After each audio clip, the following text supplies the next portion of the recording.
Hi friends, மறக்காமல் ஒரு like பண்ணி கமெண்ட் பண்ணுங்க கைஸ். வாங்க வீடியோக்குள்ளார போகலாம். நிலாவை பழிவாங்க நினைத்து கொண்டிருந்த அஜய் நிலாவின் தாத்தாவிடம் சென்று, தாத்தா நான் இப்போ ஊருக்கு கிளம்புறேன், நிலாவும் வராளன்னு கேட்டுட்டு போக தான் வந்தேன். ஆமாப்பா, அவளும் கிளம்பணுன்னு தான் சொல்லிட்டு இருந்தா. நாளைக்கு அவளுக்கு எக்ஸாம் இருக்கான். இருப்பா, நான் அவளை கிளம்ப சொல்கிறேன் என்றவர் நிலாவிடம் சென்றார். நிலா இன்னைக்கு செத்தடி என்று உள்ளுக்குள் சிரித்து கொண்டான் அஜய். நிலாவிடம் சென்றவர், நிலா கிளம்பணுன்னு சொன்னியே பாரு, அஜய் போகிறானாம், நீயும் அவன் கூடவே போயிடு. ஒரு நிமிடம் யோசித்தவள், அஜயினால் தனக்கு எதுவும் தீமை விளையாது என்று அவனுடன் கிளம்பினாள். வேகமாக சென்று தன் உடைமைகளை எடுத்துக்கொண்டவள் தாத்தாவிடம் சொல்லிவிட்டு கிளம்பினாள். கார் கிளம்பி சிறிது நேரம் இருக்கும். எப்படிடா என்ன நம்பி என் கூட வர?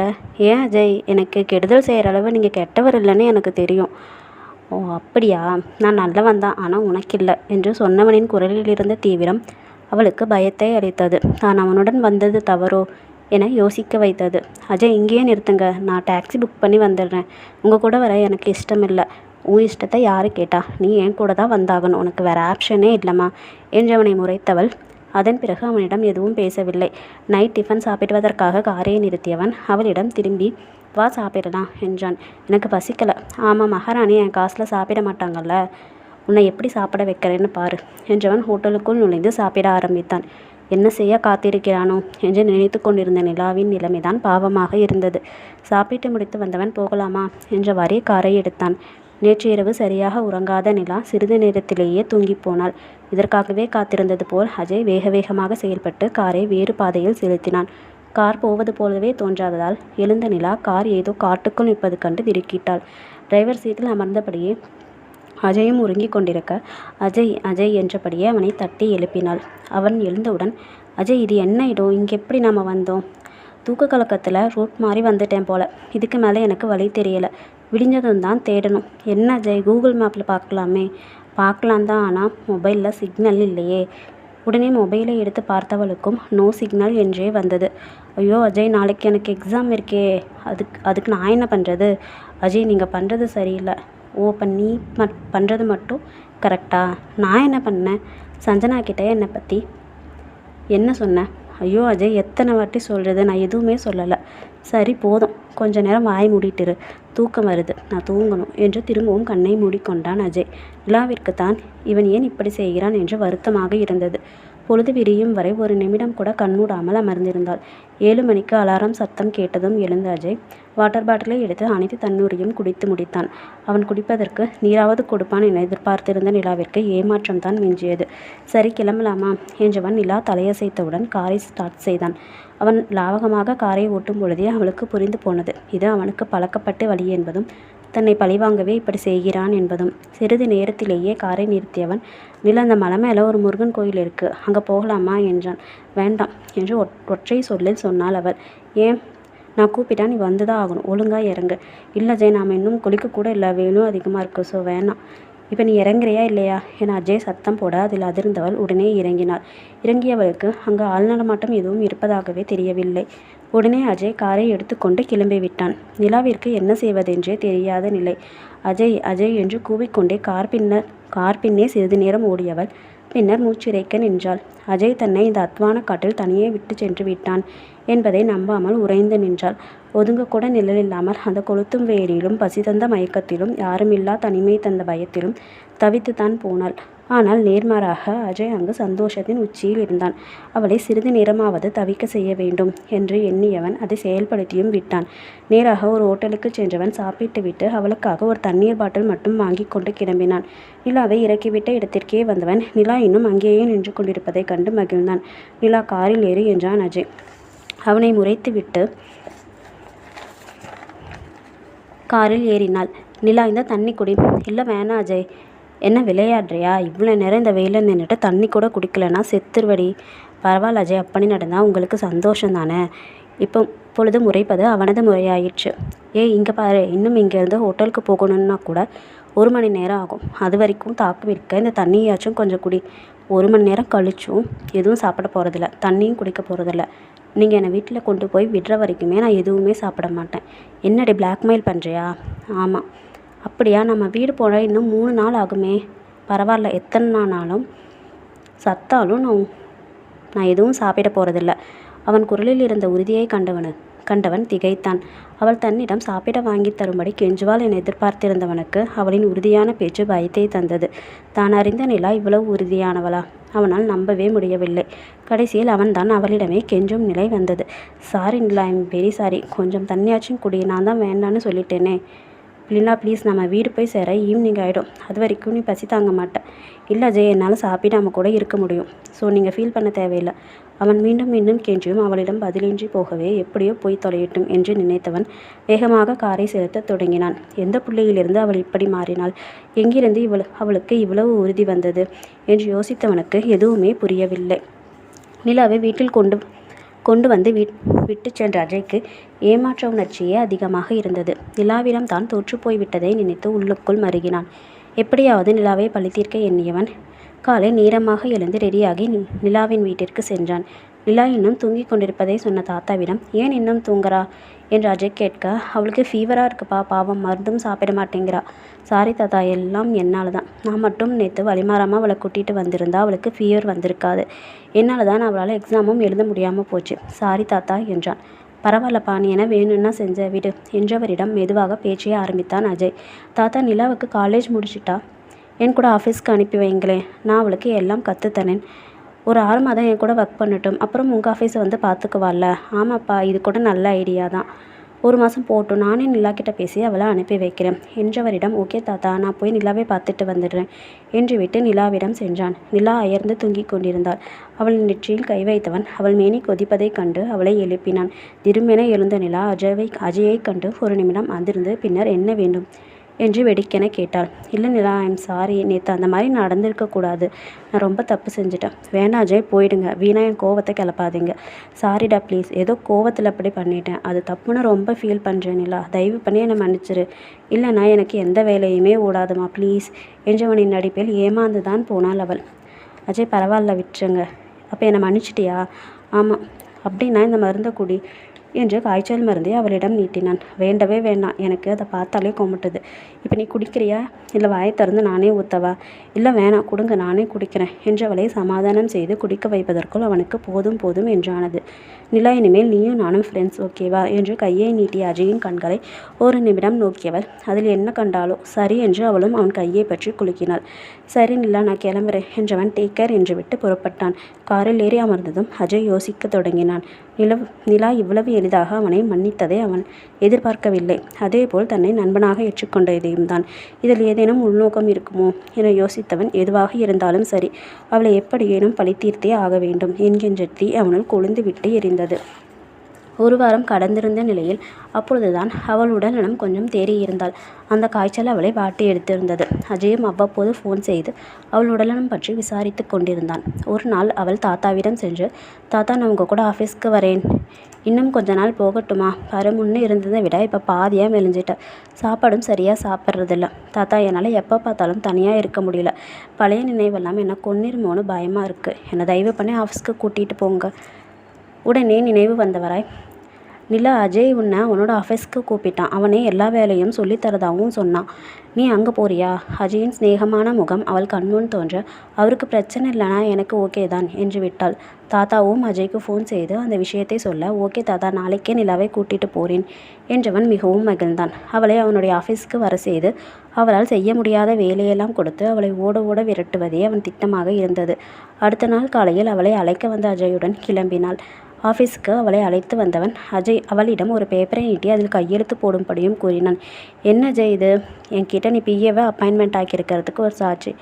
அதுக்கு தான் என்றவனிடம் அதில் என்ன உள்ளது என்று கூட படிக்காமல் கையெழுத்திட்டாள். ஓகே நிலா, நான் ஒரு புது கம்பெனி வாங்கி ரன் பண்ணிகிட்டு இருக்கேன். அங்கே தான் உனக்கு நாளையிலேருந்து வேலை. ஸோ சீக்கிரம் வந்துடணும். லேட்டாக வந்தால் எனக்கு கோபம் வந்துடும். சரி அஜய், லேட்டாக வரமாட்டேன் என்றவள் அவனுடன் சிறிது நேரம் பேசிவிட்டு வீட்டிற்கு கிளம்பினாள். அடுத்த நாள் சீக்கிரமே வேலைக்கு சென்றவள் அங்கு தன்னை அறிந்தவர்கள் யாரும் இல்லை என்பதை உணர்ந்தாள். புது கம்பெனியாக இருப்பதால் அனைவரும் புதியவர்களாக இருப்பதில் அவளுக்கு ஏதும் சந்தேகம் எழவில்லை. சிறிது நேரம் கழித்து வந்த அஜய் அவளை கேபினுக்கு வர சொன்னான். நிலா அங்கு சென்றதும் கை நிறைய பேப்பர்களை தந்து அதை டைப் செய்யுமாறும் சொன்னான். ஈவினிங்குள்ளே எல்லா பேப்பர்ஸையும் டைப் செஞ்சிரு என்றவன் ஒரு நிமிடம் கூட நில்லாமல் வேறு ஆஃபீஸுக்கு சென்று விட்டான்.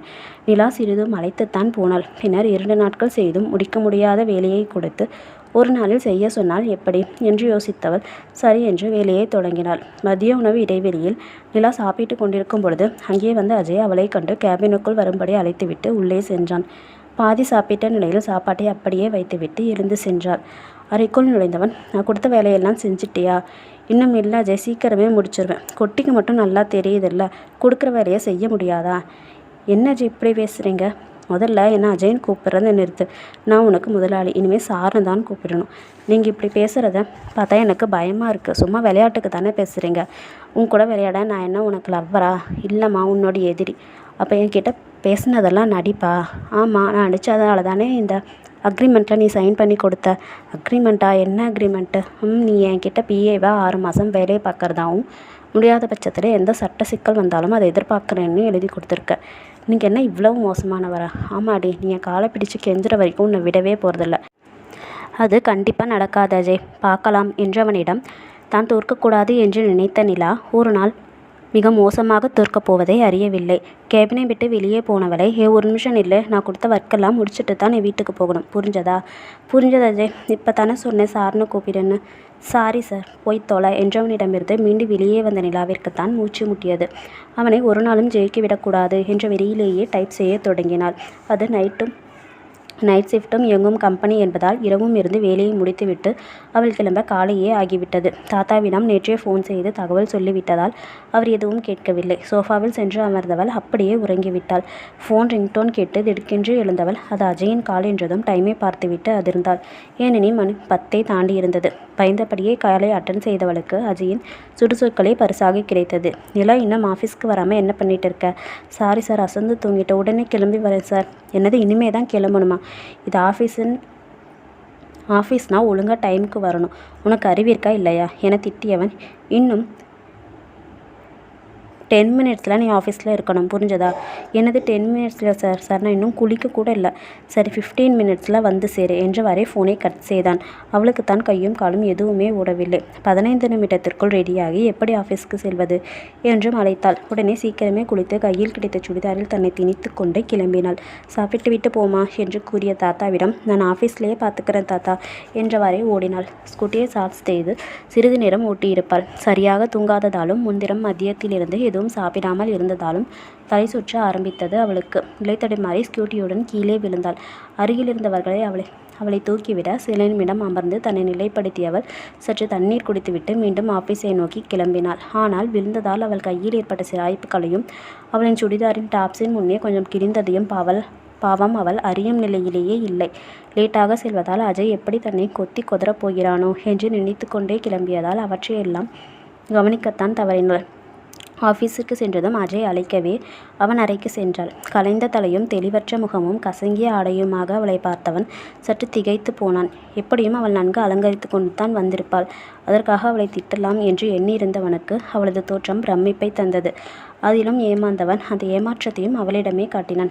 என்ன ட்ரெஸ் பண்ணிட்டு வந்திருக்க? இப்படித்தான் ஆஃபீஸ்க்கு வருவியா என்று கேட்டதற்கு பிறகு தன் ஆடையை குனிந்து பார்த்து அது மிகவும் கசங்கி இருப்பதையும் கீழே சற்று கிழிந்திருப்பதையும் பார்த்து கூனி குறுங்கினாள். கலங்கிய கண்களையும் அவன் முன் அழுதுவிடக்கூடாது என்று மிகவும் கட்டுப்படுத்தினாள். இப்படி அவள் வீட்டிலேருந்து வந்த என்றவனிடம் இல்லை சார், வரும்பொழுது ஸ்கூட்டிலேருந்து கீழே வந்துட்டேன், ஒழுங்காக ஓட்டிட்டு வரத்துக்கு என்ன என்று கேட்டவன் அப்பொழுதுதான் அவள் முழக்கையில் இருந்த காயங்களை கவனித்தான். உடனே பதறியவன் ஏன் நிலை, கையில் என்னடி இப்படி காயம் என்று கையை பிடிக்க அவள் அவனிடமிருந்து கையை உருவியபடியே அதான் கீழே விழுந்துட்டேன்னு சொன்னேனே, அதனால காயம் என்றாள். என்ன இவ்வளவு அசால்ட்டாக பதில் சொல்கிற? சரி, ஹாஸ்பிட்டல் போகலாம். இல்லை வேணாம் சார், லேசான காயம் தானே, சரியாயிடும். இப்போ நீ ஹாஸ்பிட்டலுக்கு வரியா? இல்லையா? வரமாட்டேன், நான் தான் சொல்கிறேன்ல சரியாயிடுன்னு, அப்புறம் எதுக்கு டார்ச்சர் பண்ணுறீங்க? அவனுக்கு புரிந்து போனது அவள் ஹாஸ்பிட்டல் என்றால் பயம் என்பது. நிலா, நீ என்ன சின்ன குழந்தைய ஹாஸ்பிட்டலுக்கு பயப்படுறதுக்கு என்றவனை முறைத்தாள் அவள். சரி நீ இங்கேயே இரு, நான் கொஞ்ச நேரத்தில் வரேன் என்றவன் அறையை விட்டு வெளியே சென்றான். அவளுக்கு தான் சங்கடமாக இருந்தது. கிழிந்த உடையுடன் எவ்வளவு நேரம் நிற்பது என்று அவளுக்கு புரியவில்லை. பின்னர் அவளுடைய கேபினில் இருந்த ஊசியை கொண்டு வந்து ஆடியை தேய்த்து அதை சரி செய்தாள். அங்கு அஜய் அவளின் காயத்திற்கு மருந்து வாங்குவதற்காகத்தான் வந்திருந்தான்.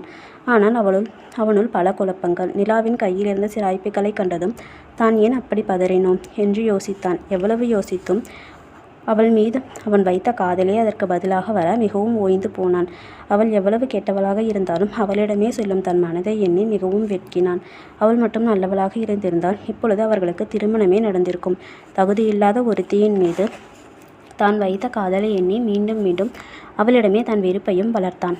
அவளுக்காக மருந்தையும் புதிய சுடிதார் செட் ஒன்றையும் அவள் வாங்கி கொண்டு வந்து சேருவதற்குள் அவள் தன் ஆடையை தைத்து முடித்திருந்தாள். வந்தவன் கையோடு கொண்டு வந்திருந்த சுடிதார் செட்டை தந்து மாற்றி வரும்படியும் கூறினான். இதெல்லாம் வேணாம் சார், இந்த ட்ரெஸ்ஸையே நான் சரி பண்ணிட்டேன். பாருங்கள் நிலா, நீ எவ்வளோ பெரிய கம்பெனியுடைய மகாராணி, நீ இப்படி சாதாரண ட்ரெஸ்ஸில் வந்ததே தப்பு, இதில் கிழிஞ்ச துணி வேற போடுவியா என்று அவனது அதட்டலில் சிறிது பயந்தவள் சரி என்று உடையை மாற்றி கொண்டு வந்தாள். வந்தவளின் கையை பிடித்து மருந்தை அவனை தடவி விட்டான். அவள்தான் அவனின் அருகாமையில் அவனின் மனதை அடுக்க முடியாமல் திண்டாடினாள். இதுதான் உண்மையான அஜயின் முகம் என்பது அவளுக்கு நன்கு தெரியும். எதிரி என்று சொல்லிக் கொண்டிருக்கும் அவளிடமே இவ்வளவு அக்கறை காட்டும் பொழுது அவளது நண்பர்களிடம் எவ்வளவு அக்கறை கொண்டிருப்பான். அதனால்தானே அவனை உயிருக்கு உயிராய் ஒரு காலத்தில் காதலித்தாள். ஆனால் இப்பொழுதும் தான் அவனை காதலித்துத்தான் கொண்டிருக்கிறோமோ என்று அவளுக்கு அவள் மீதே சந்தேகம் வந்தது. அஜயை மீண்டும் பார்த்ததிலிருந்தே செத்து போயிருந்ததாய் நினைத்த அவள் காதல் உயிர்த்தெழத் தொடங்கியதோ. தன்னையே எதிரி என்று சொல்லிக் கொண்டிருப்பவன் தன்னை பழிவாங்கி கொண்டிருக்கும் ஒருவனிடம் தான் கொண்டிருக்கும் காதல் அவளை எந்த பாதைக்கு கூட்டிச் சொல்லும் என்று அவளுக்கு தெரியவில்லை. இதை பற்றி அவள் யோசித்து கொண்டிருக்கும் பொழுது அஜய் அவளை பலமுறை அழைத்து விட்டான். எவ்வளவு அழைத்தும் உணராதிருப்பவளை உலுக்கித்தான் எழுப்பினான். ஏன் நிலா, என்ன யோசனை என்றவனிடம் ஒன்றும் இல்லை என்றாள். சரிவா, கிளம்ப, வீட்டுக்கு கொண்டு போய் விட்டுறேன். என் வேலை எதுவும் செய்ய வேண்டாமா? இந்த நிலைமையில நீ எதுவும் செய்ய வேணாம், நாளைக்கு பார்த்துக்கலாம் என்றான். அவளுக்குமே நிறைய யோசிக்க வேண்டியிருந்தது. அவனிடம் செல்ல துடிக்கும் மனதை அடக்கி வைக்க அவகாசம் தேவைப்பட்டது. சரி என அவளும் கிளம்பினாள். அவன் காரிலேயே அவளை டிராப் செய்ய நிலா வீட்டிற்குள் வந்ததுமே தன் அறையை நோக்கி ஓடினாள். வீட்டிற்கு வந்த நிலா மிகவும் முயன்று அவன் மீதான தன் காதலை அழிக்க முயன்றாள். ஆனால் அதில் அவளால் வெற்றி பெற முடியவில்லை. அவனை காணாமல் இருப்பதையே அவனை மறக்க ஒரே வழி என உணர்ந்தவள் இனி அஜயோடைய ஆஃபீஸிற்கு செல்லக்கூடாது என்று முடிவெடுத்தாள். உடனே அதை செயல்படுத்தவும் தொடங்கினாள். அஜிக்கு ஃபோன் செய்து, இனிமேல் நான் ஆஃபீஸ்க்கு வரமாட்டேன். ஏன்? எனக்கு அங்கே வர பிடிக்கல.